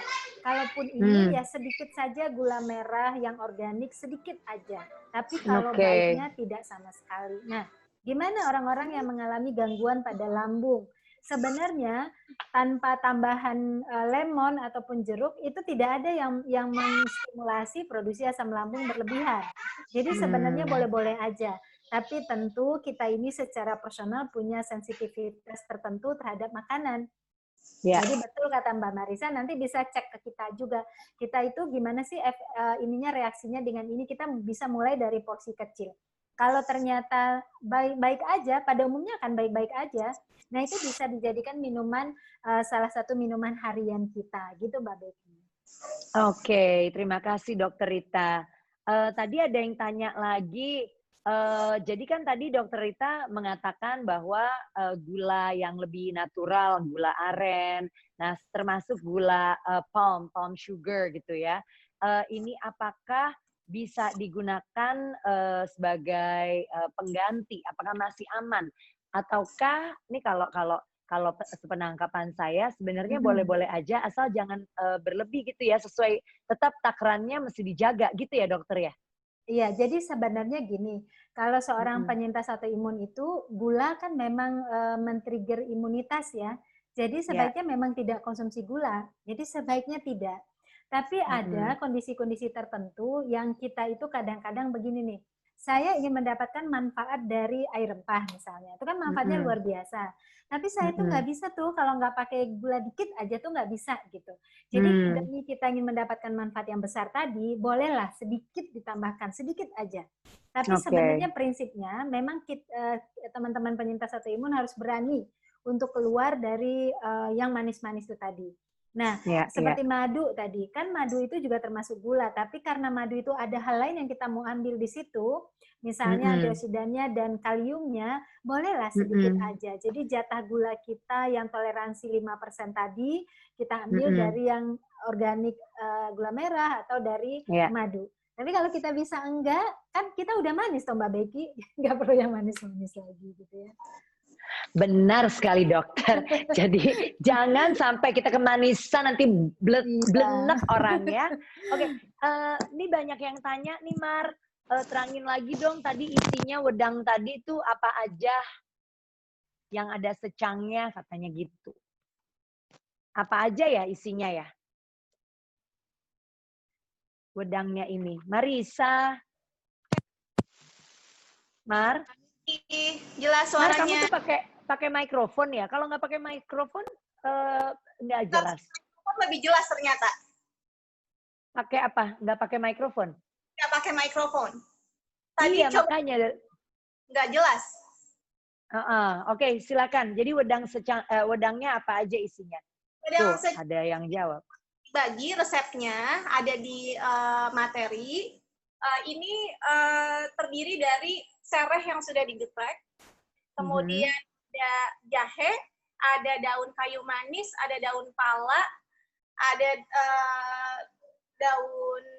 ada kayu secang, ada cengkeh, dan ada itu aja sih sebenarnya. Terus diseduh dengan air mendidih. Oke. Jadi tunggu dulu airnya mendidih dulu ya, baru Nah Mbak Becky, dicemplung-cemplungin. tadi itu kan gelasnya Mbak Marisa pecah ya. Iya. Karena waktu air mendidih dimasukkan ke gelas, tidak ada yang memindahkan panas ke tempat lain. Jadi makanya bisa pecah. Jadi nanti kalau mau masukkan air mendidih ke gelas, taruh dulu sendok ke dalamnya. Nanti nanti sendok yang menyerap panasnya. Jadi gelas kita nggak pecah. Iya. Oh gitu. Iya. Jadi air mendidih kalau kita mau masukin ke gelas beling, taruh dulu sendok sendok gitu ya. Jadi si sendok yang akan mengambil menangkap didihannya gitu ya, Dok. Oke. Baik. Ya, silakan Marisa, boleh lanjut. Mbak Becky. Ya, gimana? Menu soto ayamnya sudah hampir siap. Oke. Nah, kalau soto ayam tuh gimana? Apa aja isinya? Sebetulnya ini bahan-bahannya sama aja dengan soto ayam pada umumnya. Cuma yang membedakan adalah saya pakai kaldu tulang ayam yang tadi diceritain sama Dokter Rita, atau bone broth yang direbus dengan rempah-rempah. Jadi dari tulang ya, basicnya dari tulang ayam organik. Kemudian direbus dengan rempah-rempah selama 24 jam. Yang ini tuh banget buat teman-teman autoimun yang biasanya punya keluhan nggak enak di perut. Oke. Nah, gitu. Jadi tadi sudah dicampurkan ke kuah sotonya. Oke.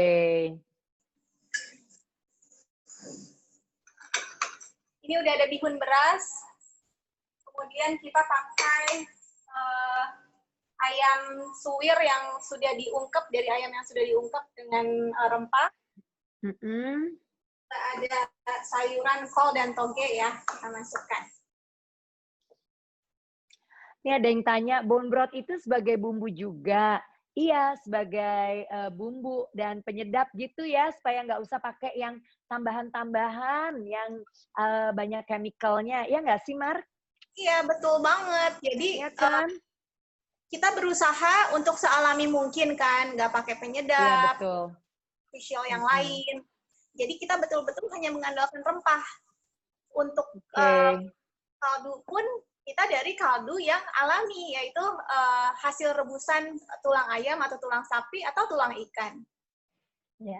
Nah, belinya di mana Mbak? Katanya gitu. Oke, gimana dokter? Silakan. Nah, di kaldu tulang itu ada ada kolagen di dalamnya. Jadi itu bedanya. Apa beda kaldu tulang dengan kaldu daging? Nah, kalau di kaldu tulang akan dapat kita kolagennya. Nah, kolagen ini Mbak Becky itu dia bisa bertugas melapisi usus yang bocor. Kan seorang autoimun nggak boleh leaky gut, nggak boleh ususnya itu terlalu banyak rongga, karena kalau nggak antigennya bisa masuk cepat.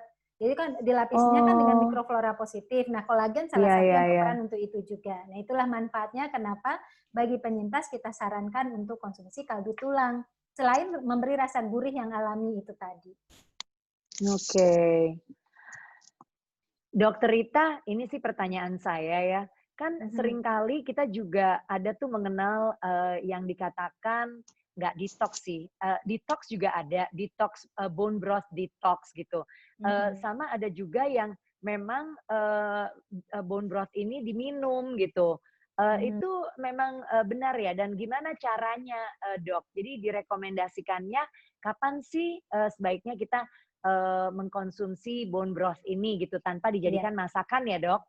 Ya, nah sebenarnya itu kalau kaldu tulang ini dia sudah berbentuk makanan Mbak Becky, jadi berbentuk makanan cair. Dia jadi udah dianggap sebagai makanan dia, karena dia kan olahan dari tulang ya, jadi dia kita anggap makanan. Maka cara konsumsinya boleh sebagai campuran, boleh juga kita makan langsung.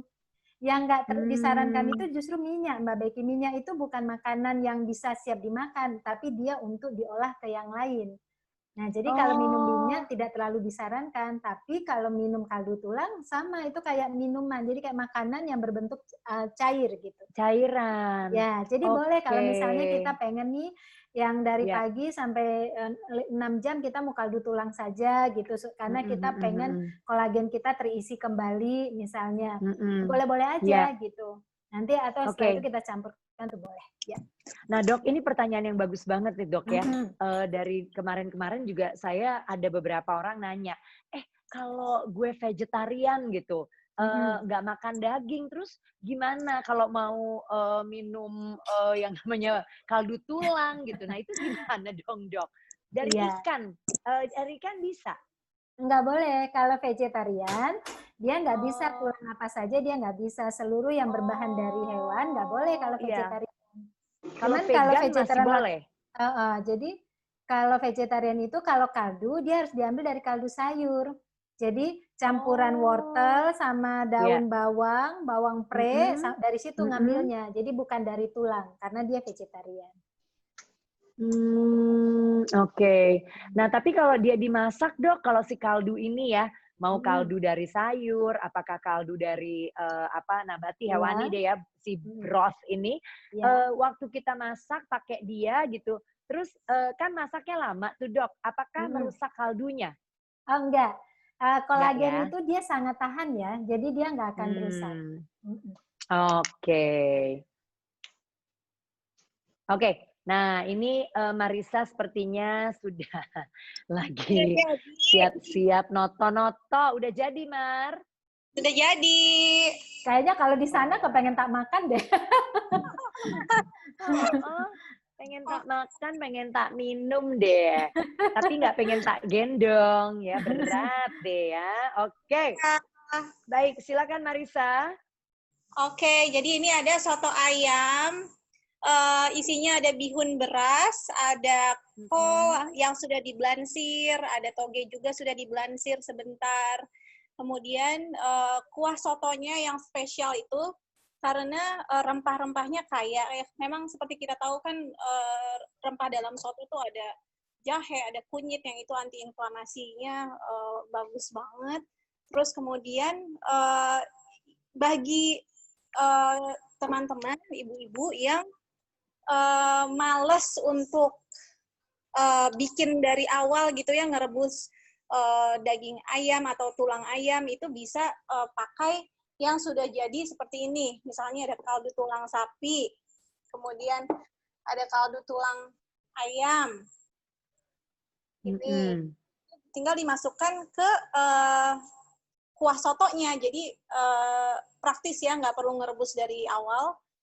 Kemudian ini dilengkapi sotonya dengan keripik ubi merah. Jadi ubinya juga goreng sendiri. Tadi kata Mbak Rita kan semua bikin sendiri ya makanannya, termasuk goreng-gorengan, karena kita nggak tahu minyak yang dipakai itu udah berapa kali pemanasan kalau yang di luar. Oke. Hari ini Mbak Becky dimasak dengan Titanium dari Salad Master. Terima kasih. Yeay.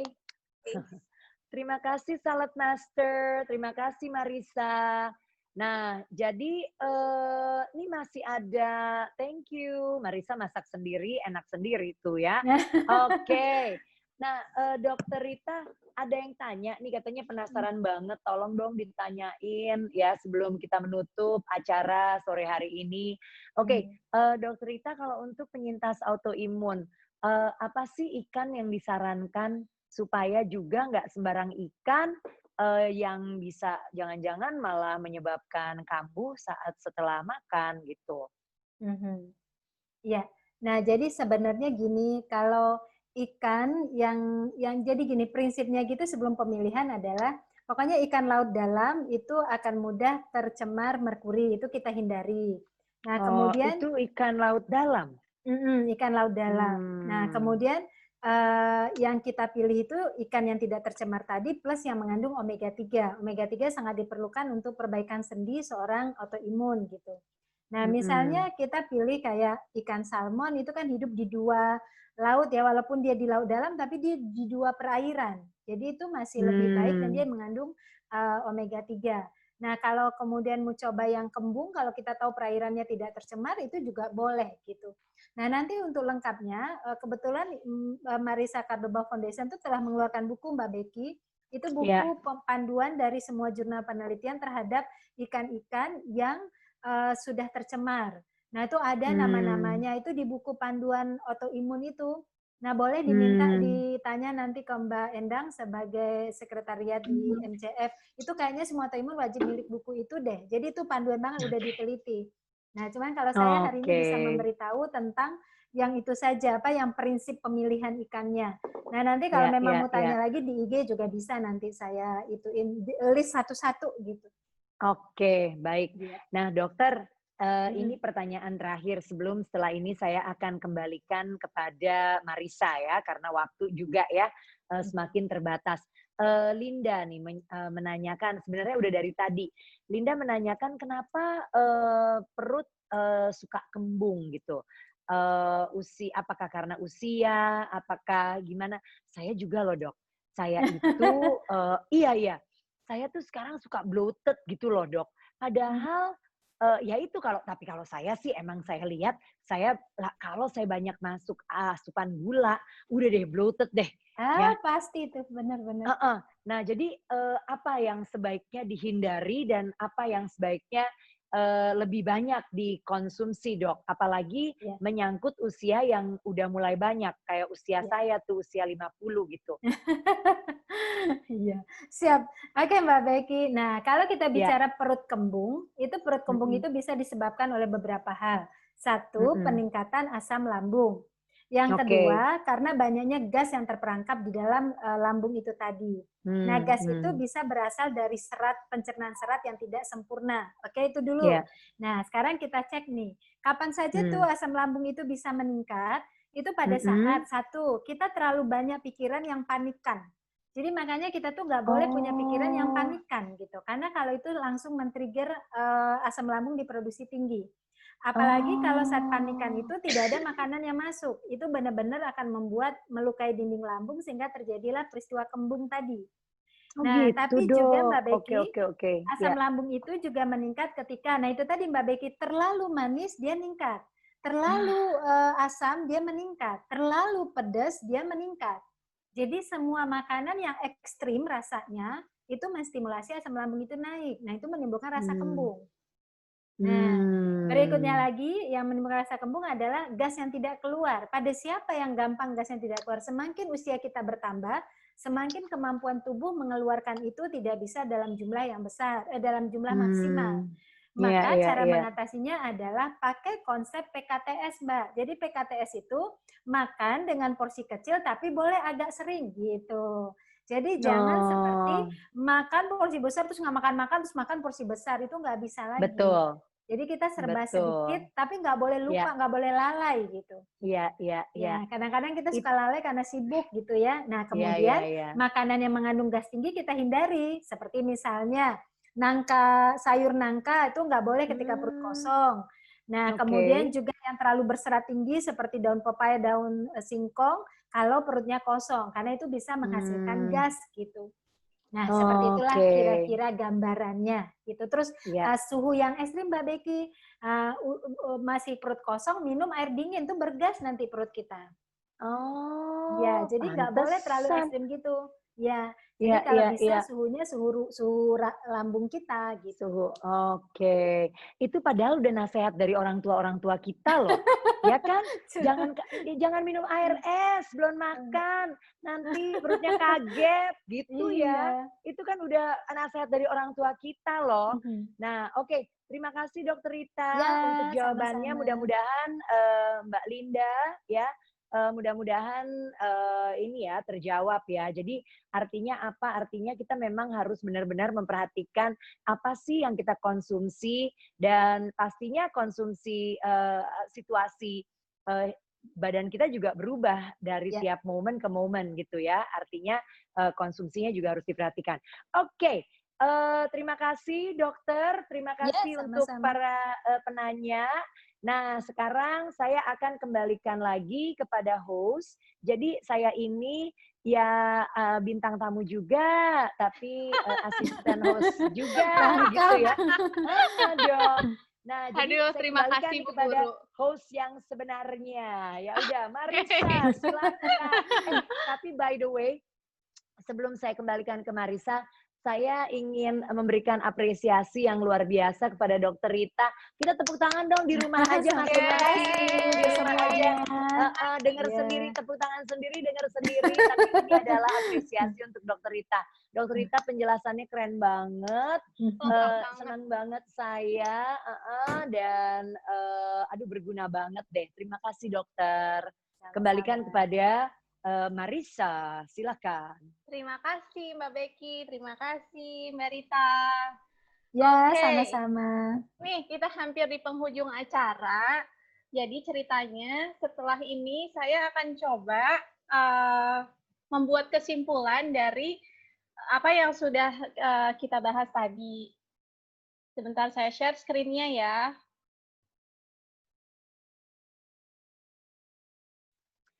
Marisa ini luar biasa loh, multitasking sekali loh. Udahlah dia masak, dia ngerebus wedang ya kan, sambil dengerin, sambil bikin kesimpulan. Hebat. Iya loh, Sangkuriang ya. Oke. Nah, ini ngaco nih, bentar.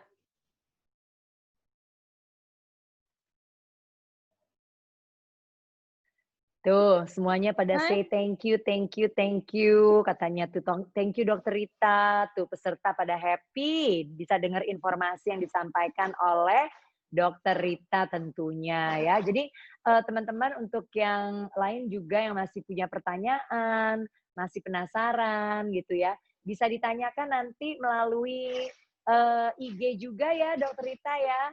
Nanti IG-nya Autoimun ID, nanti dijawabin deh sama Dokter Rita di sana. Oke, terima kasih. Mbak Becky, Mbak Rita, ini tadi ada buku yang disebutkan Mbak Rita yang harus dimiliki nih, khususnya teman-teman autoimun, tapi berguna juga untuk semuanya. Buku yang ditulis oleh para ahli ya, bersama-sama ya. Romansa Rempah Indonesia ada di Gramedia, kemudian ini ada sekali lagi saya ulangi untuk lini masa Marisa Karba Foundation di autoimun.id. Kemudian untuk sewaktunya saya bacakan kesimpulan. Jadi pola makan gizi seimbang mohon dikoreksi ya Dokter Rita kalau ada yang kurang. Pola makan gizi seimbang berarti mengonsumsi cukup makanan pokok, sayur, protein hewani, nabati, buah, simbiotik yang terdiri dari probiotik dan prebiotik, dan minum air putih sekitar 8 gelas sehari. Dapat menambahkan selingan atau kudapan berupa telur dan kacang-kacangan atau susu. Betul, Mbak Rita? Mungkin nah, nanti itu buat yang pertumbuhan ya, yang sedang ya, bertumbuh, tapi sesuaikan sensitivitas tubuh. Iya. Kemudian yang kedua, pengolahan makanan yang aman dengan cara tumis, rebus, kukus, panggang dengan alat masak berbahan dasar titanium. Yang ketiga, batasi garam, gula, dan minyak. Kemudian yang keempat, pola makan gizi seimbang perlu ditunjang dengan aktivitas fisik dan pemantauan berat badan. Bisa menggunakan metode BMI atau menghitung kebutuhan energi. Kemudian yang terakhir adalah penerapan pola hidup sehat menyeluruh seperti PHBS atau perilaku hidup bersih sehat. Dan LDHS atau 5 dasar hidup sehat sangat penting untuk mendukung terwujudnya kesehatan holistik. Yes. Yes, oke, baiklah. Terima kasih. Ini saya juga akan share beberapa flyer edukasi autoimun berupa webinar juga. Acara berikutnya setelah acara hari ini adalah romansa rempah dan autoimun. Jadi besok kita akan bahas tentang autoimun dari pakarnya, yaitu Profesor Dr. Iris Rengganis, spesialis penyakit dalam, konsultan alergi dan imunologi, sekaligus juga memperkuat bahasan tentang rempah. Ini penyelenggaranya adalah Kementerian Pendidikan dan Kebudayaan Republik Indonesia. Kemudian juga ada Inner Child Healing, besok juga nih. Tapi malam, Jumat 7 Agustus 2020. Juga ini di minggu depan full dari hari Senin sampai Jumat kita adakan. Mulai dari topik tentang tempe, meditasi, kemudian ada bahasan tentang autoimun dan kanker dengan Yayasan Kanker Indonesia, kemudian ada meditasi lagi, kemudian ada tentang home decor dan gardening. Terus bahas tentang tahu organik juga sampai dengan problematika sendi, otot, tulang pada autoimun. Wah, ini padat sekali nih jadwalnya. Sampai dengan akhir September, setiap hari Senin sampai Jumat ada webinar edukasi autoimun. Jadi sebelum kita tutup, saya mengucapkan terima kasih kepada narasumber kita yang luar biasa, Dr. Rita Ramayulis, nutritionist, dan juga Mbak Becky Tumewu. Dan tidak lupa juga saya sampaikan apresiasi kepada Salat Master Indonesia dan Happy Healthy Cooking Club atas partisipasinya sehingga bisa terselenggara kegiatan hari ini.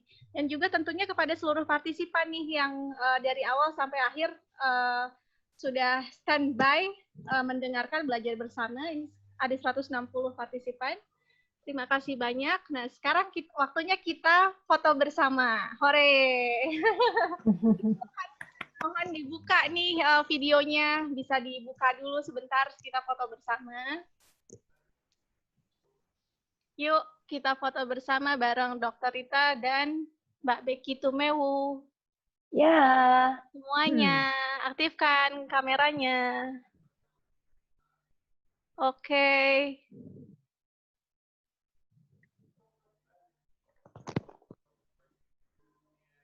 Hey, cheers.